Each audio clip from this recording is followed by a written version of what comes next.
But I love this infamous story about you'd already made your mark with Chic, and Grace Jones invited you to Studio 54. Yeah. And that is the most historic moment. I mean, please, I just would love to hear it from you. So imagine we're kids, and we heard all of these stories about rock stars and checking in the hotels and under the name of this and remove these color M&Ms from this. And so we thought that people who were famous had these wacky proclivities that in order for us to hang out with them, we had to understand that was a prerequisite to just sitting in the room. So we get this mysterious phone call from Grace Jones, and we're like, whoa. Grace Jones is calling us? Yeah. Because all we had at that time was Everybody Dance, Dance, Dance, Dance, and we did a record for our first lead singer called I Just Can't Wait Till Saturday. And even though these songs don't seem like they were big now, whoa, go back to the underground in those days. If you see this movie by Spike Lee called The Summer of Sam, he nailed it. He nailed it. Everybody Dance was the jam. Awesome. So Grace Jones, being the visionary that she is, said, I think I might want these guys to produce what would have been then her next album. So she calls us up and she just says very matter-of-factly and quickly, so what you do, darling, is I want you to come. This is how it sounded to us. Right. So please forgive me, because she doesn't really speak like this, but we never heard her before.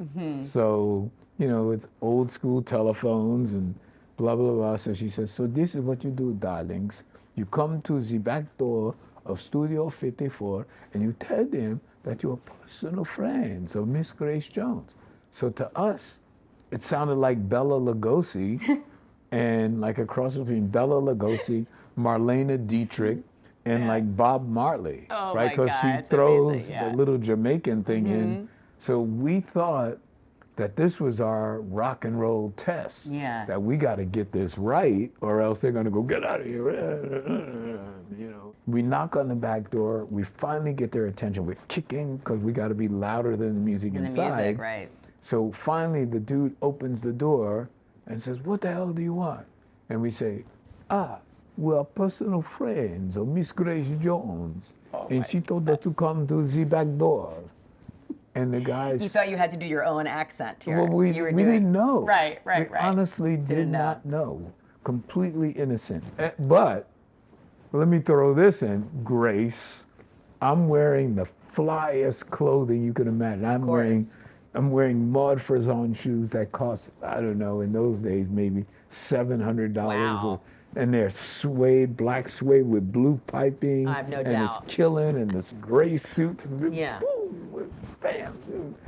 Grace Jones, we're going to... Always fire. So we get there, and it's snowing, so there's salt on the ground. And my suede shoes have the ring. In the Rock and Roll Hall of Fame, you'll see this white line. It's the worst. So anyway...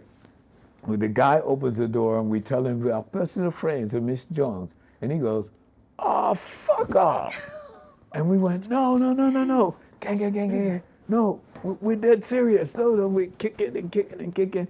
And he opens the door again and says, "Didn't I tell you to fuck off?" And we realized that we're not going to get in the studio that night, and we were sort of heartbroken.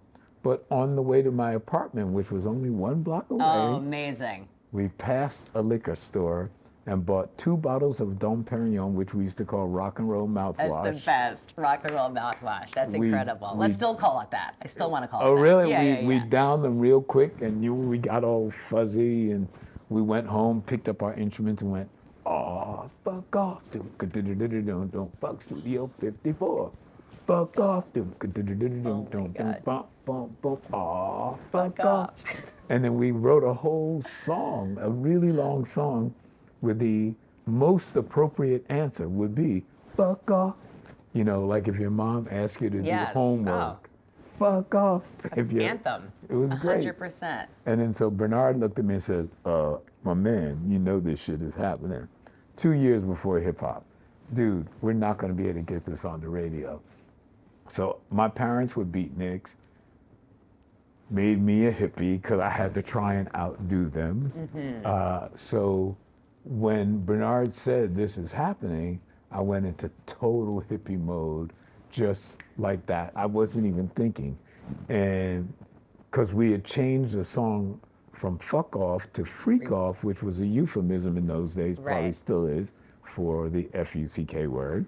And he went, oh, so let's do aw, freak off.